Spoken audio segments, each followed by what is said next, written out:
I remember one night I was listening to a tape by Les Brown, and I remember him saying that the messengers of misery paid him a visit on several occasions while he was pursuing his dreams. He was relating this to Murphy's Law, which states that whatever could go wrong probably will. During this time, I also came across a book written by a guy named Scott Alexander named Rhinoceros Success. It has some interesting principles and analogies. It talked about how some people are like cows and some are like rhinos.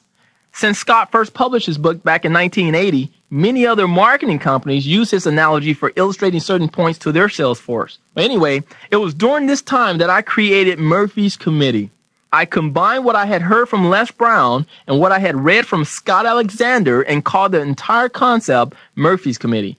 Now, I understand that Murphy's Committee is an imaginary committee created by me in my own mind as a way to understand and deal with what was happening to me at that particular stage of my life. And it has been instrumental in dealing with all the challenges which has come my way since then. And over the years, I've also shared this concept with people who have been facing some difficulties and some challenges in their lives, and they said it was very helpful for them. You see, anything that you want to accomplish that's of any significant magnitude can only be found on the other side of the jungle. It's obvious that the jungle is not the safest place to be. In order to survive the dangers of the jungle, you have to be in a peak mental and physical condition. You must have thick skin, a strong heart, and a charging spirit. These are some of the characteristics of a rhinoceros. You see, rhinos have thick skin, about 2 to 3 inches worth, so that all the gnats and the bugs and even the occasional arrows won't kill them. It bounces right off and they just keep charging through the jungle. They are rarely bothered by other creatures in the jungle, and they rarely bother any of the other creatures themselves. Overall, they're peaceful creatures who are very focused on what they want. However, if you get in their way, watch out. You have 2 to 3 tons of pure rhino charging at you head down with a horn that it will stick in various dark places in your body. Ouch! You see, I believe that we're all born with the rhino spirit, but most of us are trained to be cows. Cows are passive creatures who graze through the pastures, accepting whatever comes their way. Cows don't believe that they can take control of their life and create their destiny. They are what I call volunteer victims of the system. They voluntarily give up their freedom for a mediocre existence. I mean, if you give a cow a regular income, some medical benefits, a couple of weeks per year of paid vacations, throw in a life insurance policy and promise them a pension that's going to pay them 30% of what wasn't enough in the first place, and a cow would give you their life for it. Cows try their best to live a risk-free existence in the pastures.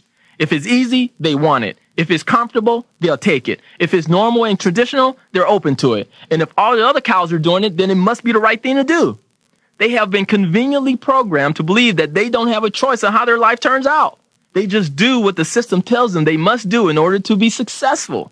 For example, they are told to go to school, get a good education, so that way they can get their good job with a big and stable company. While at this job, all they have to do is work hard, be loyal and industrious, and after 20 or 30 years, they'll find themselves in upper management positions with stock options. And by the time they retire, they're told that they'll be set for life.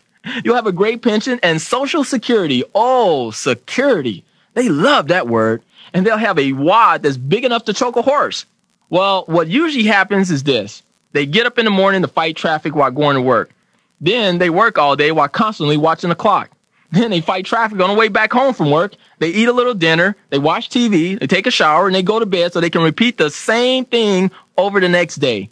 They spend their whole week looking forward to the 2 days they have off. Then they complain because they have more month left at the end of the money. Family vacations consist of driving to the nearest campsite for the weekend. Or if they happen to fly to another city, they stay in cheap hotels and justify by saying, well, you know, we're not going to spend much time here anyway, so let's just go ahead and stay in this cheap place. Everything cows do consists of tight budgets, and they constantly worry about not being able to pay their rent for occupying their space on the cow pasture. Now, don't get me wrong.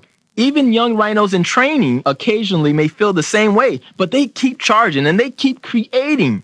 You see, cows don't believe in creation. They believe in competition. They are constantly looking at the other cows to see if their grass is greener. Well, by the time they reach the point that they're supposed to retire, and the system tells them right around 65 years of age, they usually say something like this. Moo.